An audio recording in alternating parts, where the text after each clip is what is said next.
Today's society pressures people towards fast consumerism. Companies make the acquiring of their products as pleasurable of an experience as possible. However, the disposal of those products is something that is thought about way less, not only by the companies, but also by the consumer. This way, valuable resources in the products are prone to be wasted by being disposed in a way that is non-circular. The divestment process describes the disposition process of a product, the literal and physical disposal of the product, as well as the detachment process, the emotional and mental process of a product losing its value.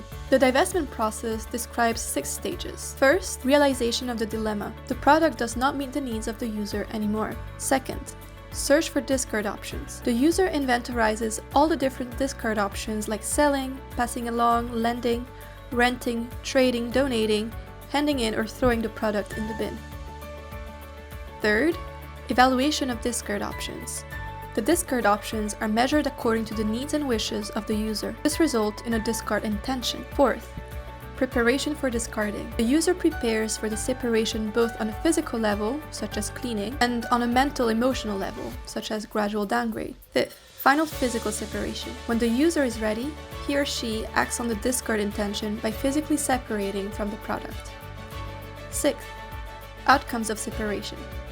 The physical separation results in different objectives, for instance money, and subjective outcomes, such as a sense of security that the data is being handled responsibly. The question is, how do we design the divestment process of a product to be as pleasurable or interesting as the acquiring of that product? 10 vital steps are to be kept in mind. 1. Involve the missing link, the user. Know your users. Who are they? What happens in their minds when they leave? What factors might be at play? 2. Unleash a thoughtful disposal process. Users are now used to not really thinking about discarding their phones. Therefore, they need to be taken out of their normal thinking pattern to actually be introduced to different disposal options and actively think about disposal. 3. Keep the user close by saying farewell. Users should be supported step by step through the as yet uncertain disposal process. 4. Make sure users act on their intentions. The choice of disposal option or intention does not mean that users will actually act on it. The value-action gap must be considered here. 5. Go beyond what you see. To overcome the mental and emotional separation, it is important to go beyond the visible aspects by taking into account, for example, the fear of data loss. 6. Think beyond the disposal phase. The buying phase, use phase, and disposal phase are linked, especially in the case of a purchase to replace a product. That connection can be exploited. 7. Think of the body and soul of the phone. What makes mobile phones special is the combination of hardware and software.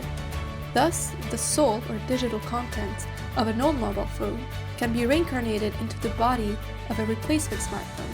8. Exploit the relationship between the user and their community.